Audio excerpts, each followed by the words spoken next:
You're listening to In My Humble Opinion with Maxilia Robinson and Charles Lewis. Only on 101.3 Jams.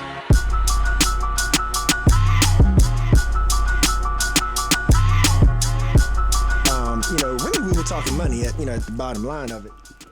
And when it comes to money, we all, like they say, we all laugh, we all cry. Yep. And like we all trying to find a better way. Right? And, so that really makes me think about like things, the business that we handle, all of us that's behind these microphones right now, right? And the guests that we have on and whatnot. And so there's so many generational curses that we could be passing down, to our family if we don't rectify them and right our wrongs or whatnot. Like that's inevitable. So what about and we talk about that and we talk about the blessings, but right about now, what about the generational blessings and how we approach those? And the reason I bring this up, Razor, is because our brother Shaq Diesel, Shaq Fu, remember Shaq Fu? Yes, sir. Shaq, shout out to Kobe Bryant. I'm the Max, you like my Shaq Max? You like my Shaq Max? I like your Shaq. I'm the greatest center of all time. Y'all, I got 5 championship rings. And Ernie, Chuck, your fat Chuck. I mean, You had no championships. Look at the Chuck. I'm the greatest of all time. All right, let's keep it moving. All right. The reason Shaq is relevant right now is because y'all probably saw a statement that he made has been in different articles and headlines. He said something that has been said before, and I always sort of bat an eye at it. In short, to paraphrase, the comment that he made was that he told his sons that I'm rich, you're not, unquote. That's right. He said, I'm rich, you're not, to his sons, right? And the whole article was about, then he went on to expound and say that because he wants his kids to, to earn their own, to earn their way. And like on the surface, which I get, which I totally get. Right. And Aaron, you and I have had these conversations, like when we talk about our boys going to college and whatnot, and what they look like what level of parenting and how the parenting changes. So here's my thing, though, y'all. It's like there's so much legacy that we talk about. I think we got to be careful when we say that. Like, one, I want to know if y'all agree with that statement. And then two, I want to know then if we ain't passing down wealth and our namesake, then what are we passing down? Because is that not the way that other cultures are able to be empowered to this day? Is because they pass down the wealth, the riches, to go along with any other, stronghold, other than their namesake and the weight that holds, right? So that's sort of my stance on it. But before I go any deeper, I want to kick that around to y'all. When y'all hear Shaq say that, is that a good thing? Is it not? I think that his perspective is pretty interesting. I think one of the main things that we have to understand is that wealth is not just money. That's right. Wealth is also the family name. So when you think about, like, for example, the Waltons, right? I am pretty sure that one of those Waltons, not all of them, not every single all of it, and let's be clear, when I'm talking about the Waltons, I'm talking about Walmart, Sam Walton's family. Right. I do believe that one of those or a couple of people in the family are still in the everyday, day-to-day operations of that business. That's right. So that one of those men, his children or whatever, are not running that business into the ground. That does not mean, and that's where I think Shaq is going, that does not mean that the family does not benefit from the decisions that I made. Right. Of course you can. Yeah. But somebody has to be able to keep this thing going, not just the wealth aspect, but the family name aspect. Because what the O'Neal family is going to mean something. That's right. And I think that all of us, myself, that was something Charles and I talk about, what will the Simmons name mean in 100 years? Yeah. Did I leave y'all with some debts and I was a poor shell of a man and I didn't have any leadership capabilities? Or did I leave behind some assets and some resources and then also a name to where, the best thing that our sons can do, Razor, I know you'll agree with me, is one day they're standing before somebody and they say, my dad was this I'm the person. son of, I'm the son of, I'm the son of Henry Simmons. Yep. I'm the son of Troy, Razor Robinson. I'm the son of Razor Robinson. That sounds like a boxer. Razor Runner. Yeah. But I really think I want to get you guys to say, I really think was that it's a balance because the kids are already benefiting from the wealth. Yeah. Max needs to go. Max needs to go next. Yeah. Yep. So I don't know the ages of Shaq's kids, but He got one baby, I think. Nor do I. I think Grown and grown. I think he got one young kid, maybe under 10, maybe. Yeah, a couple in college. Gotcha. Yep. Nor do I have a fraction of his money. But the thing is we all know how our kids act, especially when they think you doing all right in life and mom and daddy can afford it. So, they spoil to an extent. They get, might get some special privileges because of who their parents are. So buy me this car, buy me these shoes, buy me these clothes. I deserve to go. Let's take a trip, different things like that. And so I can totally understand that the statement or the lesson that Shaq is trying to teach his kids, because he worked for it, and they need to understand that there is a level of responsibility that comes along with being able to reap the benefits of this. You just got to be responsible with it, and you got to understand how to use whatever you may gain off of my name or from my wealth responsibly, right? So it's just a lesson that every Black person needs to learn, so that when they do have access, they don't squander it. It's used appropriately, and they need to understand that one person's hard work doesn't mean that it just rolls over, without any work to be able to really use it. Yeah. Now that's spot on, and that's kind of what I think remains to be seen, because we can give Shaq benefit of the doubt, Razor, and I want to get your take on this, but let's not forget Warren Buffett. Warren Buffett, even though it was a nice chunk, don't get me wrong, Warren Buffett left all his kids with a little something, but he said the majority of it, almost all of it, is going into charity. But that's just how much money he has. Same thing Gates did too. But those kids still getting a nice chunk of change. Yeah. But it's different. I agree. Yeah. But when he leaves the planet, what does that mean? Yeah. When he leaves the planet, Right. Not now. When I leave this planet, Absolutely. There's an inheritance. But while you're here, and I think that goes to what Max said. And I want Razor to talk, but it kind of goes into the goal is we got to be raising productive adults, because you and I know it's the same concept as a ball player getting paid, and in 2 years he broke. Yep. Because you have no life skills. Yep. You have no leadership skills. You don't know how to allocate those resources in the proper 100%. places. Right. And so Shaq is like, I need you guys to just figure out how to work, because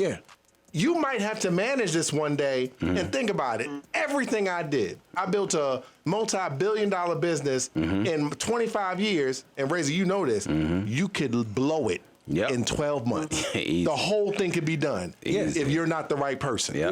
Yeah. All right. I love what y'all said, and I agree with everything that y'all said. I just want to add to the value of what y'all said. Okay. Please do. This morning, my 6-year-old Dax said, "Dad, Dax, man. Yeah. I want to grow up and be Batman." And I told him, we got a rule in the Robinson family. If you don't have a reason why, don't do it. Right? Okay. So then I said, well, if you become Batman, who's he going to become? And he looked at me. I said, so if I want to be Dax right now, who are you going to be? He said, well, I want to be like Batman. I said, all right, I understand that. Now, transfer that over to Shaq. If I'm still here, this is my money. And I want my kids to know that too. Anything that Razor has is Razor's. When I die, you take all from my shoulders. Because there's no point of you taking over what I'm still doing right now if I'm still doing it. This is my legacy. This goes to you once I am finished. And that doesn't mean I die. That may be I got to a point, as you said, that you have the knowledge to take this to the next level. Right, absolutely. Right? So Shaq is absolutely right. I'm rich. You're not rich. You still got work to put in. That doesn't mean that you have to earn the money that I made, but you have to be able to maintain and handle the responsibility, like Max said, for which I have given you. So I 100% agree with it. Something else that I want to point out here is that isn't it interesting that we're having a conversation about this big Black man who told his children, who it sounds like he's provided for and taken care of and been a father to all their life, that he earned his money and it belongs to him. And so, why are we? Yeah. It's just interesting that we're even having a conversation about somebody, especially Black, making a statement like this, because I feel like if it was a white counterpart, Fortune 500 business owner who said the same thing to his kids, people would respect it and talk about what he maybe is trying to make his kids into or what lesson he's trying to teach them. And so I think that part is ironic altogether. Charles, I think that goes into a lot of, and I hope y'all understand where I'm going with this. I hope because of how much struggle we've had over the course of years, like not everybody knew about Black Wall Street and all these type things that we like to proclaim now. But a lot of it and I say this in the most respectful way, a lot of what I've seen over the course of my 47 years is when a black man has something or aspire to, because that's not the norm, a lot of our black females will make our children feel like you're entitled to these things too because that's your father. You should be able to go these places because that's your father.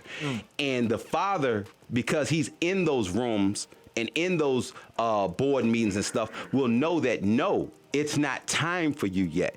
Because sometimes when we bring on, whether it's our children or anybody else, we can dilute the mission because the people that's connected to us don't understand what it takes for us to sustain these things. Now, a mother will go to hell and beyond for her child, whether it's his happiness, mindset, anything, right? So I'm quite sure even with, was it Shanice? What was Shani?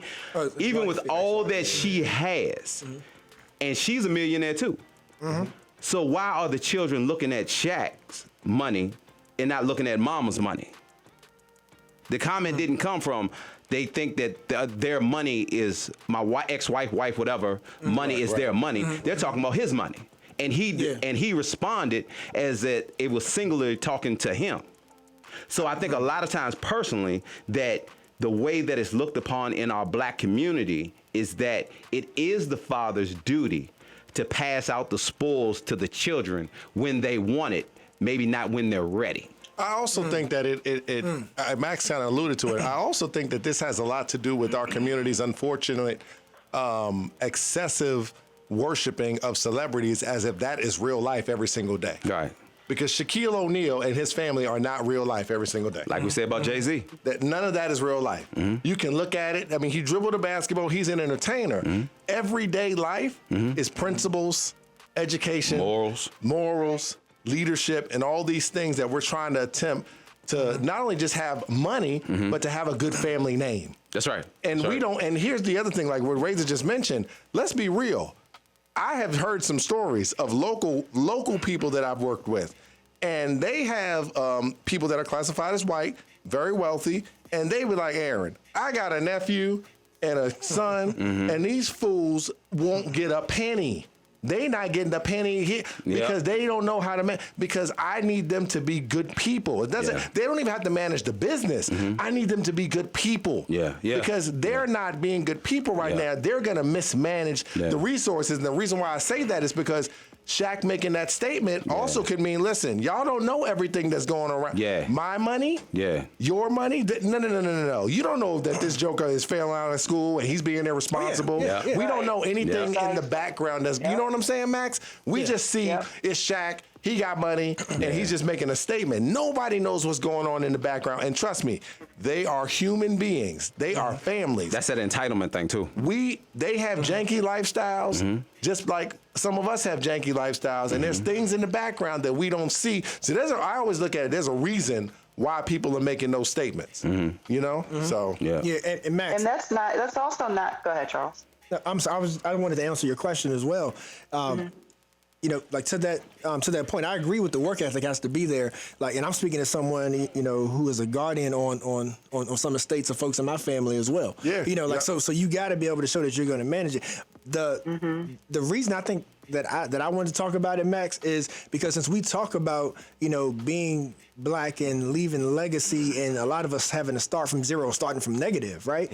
And so, like, that's why this really stuck out to me, because we also have a tendency of wanting to be flashy and shiny, and we like spend it all, and we usually don't leave our estates, you know, in good standing. That's right. And I also don't want to see folks like Shaq and whatnot go into the realm where we mentioned about, like, you know, the like the Buffetts and the Gates. Not even that, I don't think he even has that level of money, but still that mindset of, you know, us forgetting that, hey, we still have community to build, like, because those folks are folks who already on the top, and like their kids really don't need it, to be honest with you. But when I look at a lot of our like black celebrities or just black wealth that we do have, I always am going to want to talk about making sure that we're managing it properly and that we're like nourishing it because I see us blow it so many times. Good point. Right. You know. Right. And, I just wanted to also speak to the point that Reza made about women in general, I guess, feeling like that if the father has it, then they should automatically give and give freely to the kids. And it's like, honestly speaking, I feel like women who think along those lines, and trust me, I'm guilty as charged, it's a very immature way of thinking. To think that just because the father has, or even you have, that you should automatically just give and give just because. And chances are, if you are thinking that way, you probably don't have good money management qualities yourself. And so I don't know if Shawnee, the article written about Shaq's statement, if his wife or ex-wife, I guess, mother of his children, gave any comments about it, but it's not to say that she doesn't agree with exactly what he's saying, So, True. It's a balance, and it's about creating, like Aaron said, good people. It's about, teaching them responsibility and about preparing them to be able to use, what their father has so that it furthers the namesake and the money that they have. Charles, let me play devil's advocate on Shaq real quick. Okay. If Shaq isn't offering the opportunity for his children to take over his businesses, then he really can't hold them accountable for not being ready.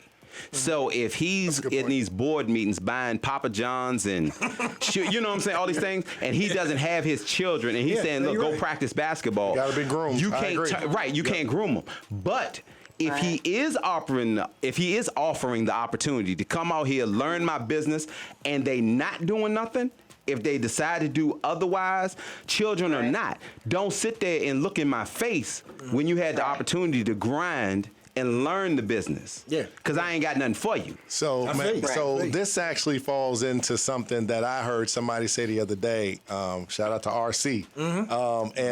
Bishop. He said, and this is for men, this even hit me in the head, Raise, and I didn't even understand. He said, as men, you're building a generation of leadership, and you have to be honest and realize it might pass your own children, but it might be for the grandbabies. Yeah. It passed my dad. It might pass their grandbabies, and it might fall into the baton. It might hop over you love your boy, but it might go to the granddaughter because granddaughter sees the vision. Yeah, doesn't make the kids bad people, but granddaughter sees the vision. It's just everything ain't for everybody. And that's the thing we have to remember because so many times we're in the moment. Oh, he's my. Yeah. That might not be his thing. Carrying on the legacy for you to be a good man is one thing, but carrying on the business practices, you might not be the boardroom guy, but she might be. Yeah. So you're almost building something for somebody you don't know. And that's why I brought up the Waltons initially. Good point. Because like, he built a business that people going to benefit, and he don't even know those people. He don't even know when they're going to be born. He ain't never met none of them. I mean, and that's the kind of legacy and wealth and kind of name that we should all be striving. It doesn't have to be on that level. If you're just if the Robinson name means something, the Lewis name means something. Down the line, they're Lewis. Oh, Lewis, they good people. Robinson, good people. Marshall. I know, Charles, before you go, man. He's saying the key word. Razor, real quick. No, go ahead. He's saying the key words too, because it's like, what is it that we are building? What is it that we want to lead? Something that crosses my mind a lot that just did when he was speaking, Max, is that it's like there may be some things that I would love to do right now, but in order to get my family where I want them to be generations down the road, that may be something for my great grandkid, great grandkid. And they're gonna exceed you, bro. And they can exceed you. They're gonna run. You're gonna be like, dang, that's where that thing went. Let me say this real quick. And Charles, I'm glad that you did go first. When you have a family as large as what Max and I have, and it's combined families. So you know what I'm saying? Each child, I believe, has qualities of each family member. You know what I'm saying? I realize that all my children don't see each vision, whether it be sports, business, ethics in the world, community involvement, whatever. All of them see each thing differently. All of them that are under our roof get the same food, get the same treatment, Right. but all of them are not the same. And you can, if you do not cultivate what's in that child to harness the best version of them, you'll miss it. Because it's easy for me to sit down and say, okay, this is what a Robinson is, this is what you do, this is what XYZ. Everybody has to be For nurtured Silas, differently. Right. my oldest son, it was bred into him so early that he was more of his dad, so he does talk like his dad, right? My youngest son, my youngest, Dro, has me and his mom in him. So he thinks. He's methodical. Everybody's different. He's strong. He willed. He'll question you. You know what I'm saying? I see parts of me. I see his mom. And then Dax is more of the it needs to feel good. Yeah. You know what I'm saying? He don't give a daggone what it is. If it don't feel good, it throws him off. And that's a good quality to have. Yeah. That's a good quality to have. So with all of them, my daughters that I don't see all the time or speak to or whatever, I know I'm in there. Right? And I hope that the time that they did spend with me, when the situation comes, I will come out, or the blood that's in them will activate and bring them through whatever they need. But the best thing that I needed to understand was that as long as they become the best version of themselves, I have won as a parent. And those those relationships, I'm just saying, and those relationships will be restored at the right time, because the universe always comes back around. Yeah. So, some people might got to die in the process, one but thing yeah. one thing I want to. We do not condone or. we promote the funeral business around here. When Aaron was talking about, just having the forethought of what you're doing may not necessarily benefit the child that you're trying to put it into, but maybe the grandchild, the great-grandchild, is that, it is extremely hard to be a good parent. And I know people are quick to condemn people who, ain't a good one. Something wrong with him, something wrong with her. Yeah. But it is hard work to be a good parent. And so I think what I want to point out is that despite the fact that your kids ain't doing what you say, or they're not learning the lesson, or they not, just getting whatever it is that you're trying to pour into them. You got to keep pouring. It's a full-time job. Do it anyway.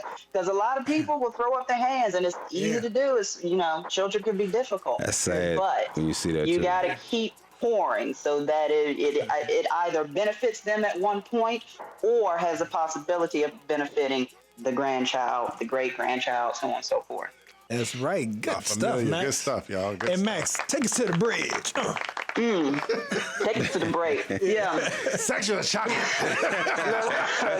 Brenda Watts. Good conversation. Good conversation, fellas. We appreciate you. Thank you, IMHO family. Stay with us when we come back after the break. More conversation. You're listening to In My Humble Opinion with Maxilia Robinson and Charles Lewis. Only on 101.3 Jams.